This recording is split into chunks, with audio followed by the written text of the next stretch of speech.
Halo teman-teman, kali ini saya akan mereview sebuah buku yang menurut saya sangat menarik dan relevan dengan kondisi ekonomi saat ini. Sebelumnya perkenalkan, nama saya Marcelino Holomon Ridho Stanggeng, saya dari Prodi Sistem Informasi. Di sini judulnya yaitu adalah Hard Money Revolution, Bitcoin versus emas untuk menguasai ekonomi global. Ditulis oleh Pak Ade Andri Hedriadi dan diterbitkan di tahun 2025.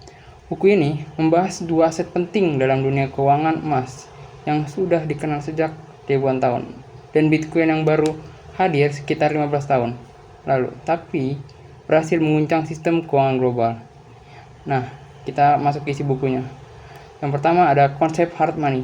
Buku ini dimulai dengan menjelaskan apa itu hard money. Hard money adalah bentuk uang yang punya nilai intrinsik dan tahan inflasi. Artinya, nilainya tidak mudah turun hanya karena pemerintah mencetak uang baru. Berbeda dengan uang kertas atau uang fiat seperti rupiah, dolar, euro yang nilainya bergantung pada kepercayaan masyarakat terhadap pemerintah dan bank sentral. Penulis menjelaskan bahwa sejak dulu manusia sudah mencari bentuk uang yang stabil, mulai dari barter, lalu menggunakan garam, kerang, hingga logam mulia. Sampai akhirnya, emas menjadi standar yang diakui hampir di seluruh dunia. Di era modern ini, setelah sistem Bretton Woods runtuh tahun 1971, dunia benar-benar masuk ke area uang fiat. Sayangnya, fiat ini rentan dicetak seenaknya oleh pemerintah, sehingga menyebabkan inflasi. Nah, inilah yang membuat konsep hard money kembali relevan apalagi di era digital. Nah, kita lanjut yang kedua, emas sebagai hard money tradisional. Bagian berikutnya membahas emas, yang sering disebut sebagai raja aset.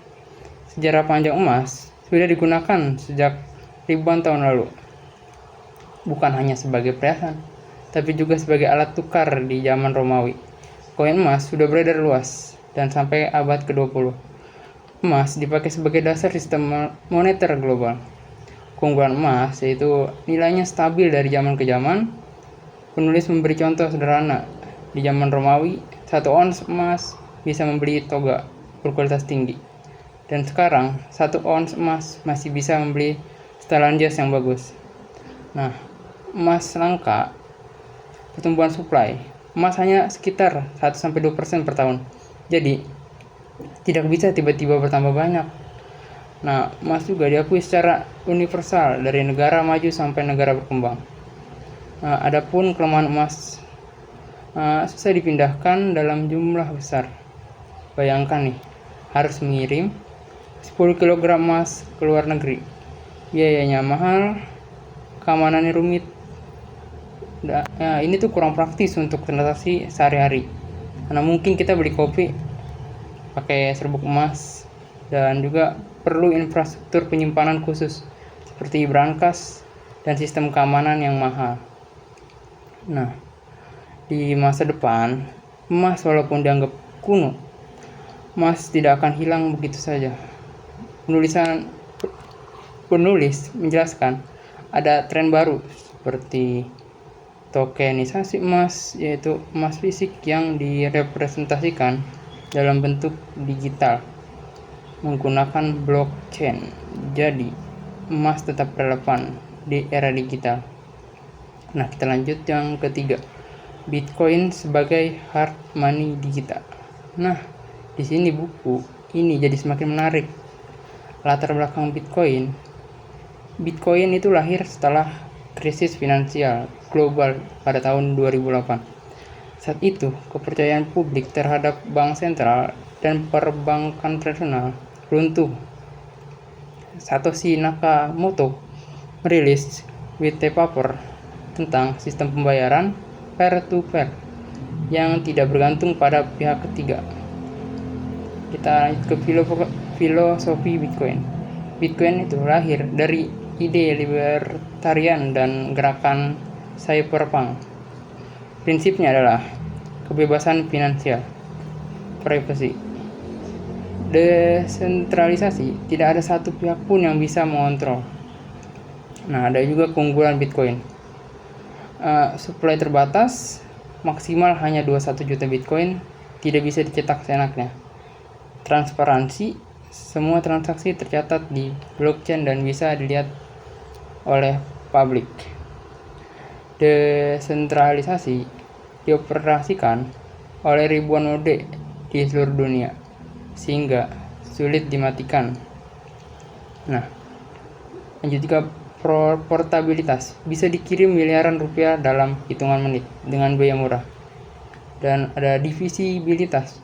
Bisa dipecah sampai 8 desimal. Cocok nih untuk transaksi besar ataupun kecil. Nah, ada juga tantangan Bitcoin. Itu harganya sangat fluktuatif. Kadang naik ratusan persen dalam setahun, tapi bisa juga turun separuhnya dalam beberapa bulan. Regulasi yang belum jelas, ada negara yang menerima, ada juga negara yang melarang. Konsumsi energi dalam mining sering dikritik, masih dianggap rumit oleh banyak orang dan oleh orang-orang awam. Arah ke depan, walaupun masih punya banyak tantangan, Bitcoin terus berkembang. Misalnya nih, dengan Lightning Network yang memungkinkan pembayaran mikro dengan cepat dan biaya sangat kecil. Banyak perusahaan besar juga mulai memasuki Bitcoin ke neraca keuangan mereka. Kita lanjut ke nomor 4. Perbandingan emas dan Bitcoin. Buku ini kemudian menempatkan emas dan Bitcoin berdampingan, lalu membandingkannya secara detail. Sebagai penyimpan nilai, emas sudah terbukti ribuan tahun. Bitcoin aja baru 15 tahun, tapi punya sistem kelangkaan digital yang lebih ketat. Likuiditas dan transaksi. Emas liquid tapi lebih ribet dan biaya lebih mahal. Bitcoin bisa ditransfer 24 jam non-stop dan kapan saja dan ke mana saja. Keamanan emas aman secara fisik tapi bisa dicuri. Bitcoin aman lewat kriptografi, tapi kalau kehilangan private key bisa hilang selamanya. Ada juga stabilitas harga. Emas cenderung stabil. Bitcoin masih sangat volatil, tapi para pendukung percaya volatilitas akan berkurang seiring diadopsi. Kesimpulannya, masing-masing punya kelebihan dan punya kekurangan.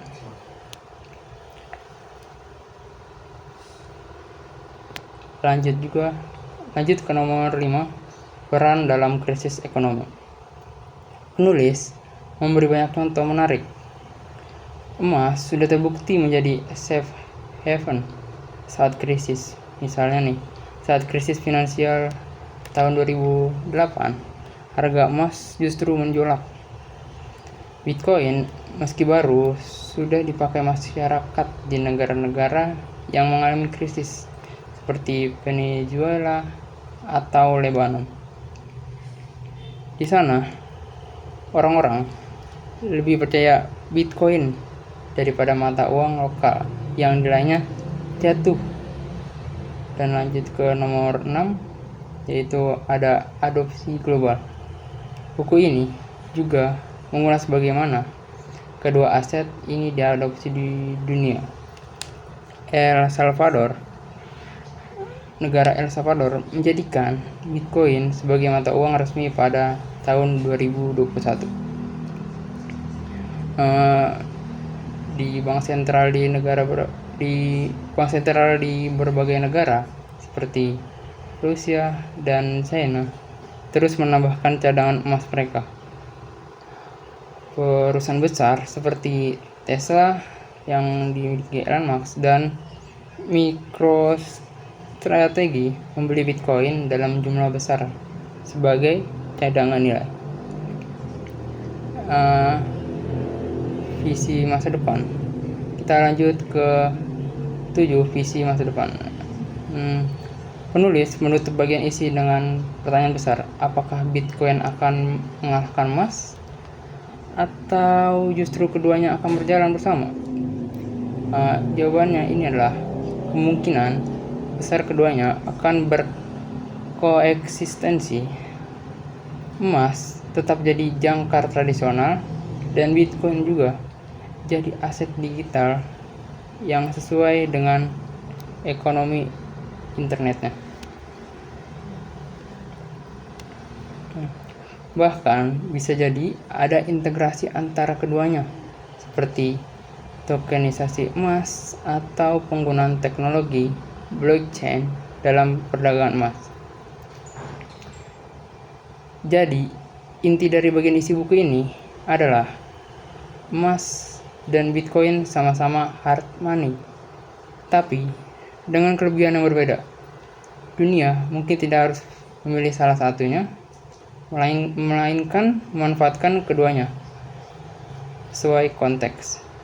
Kalau saya rangkum, buku Hard Money Revolution, Bitcoin versus emas untuk masa ekonomi global, ini sebenarnya bukan cuma bicara soal investasi ataupun perbandingan dua aset, tapi lebih besar dari itu.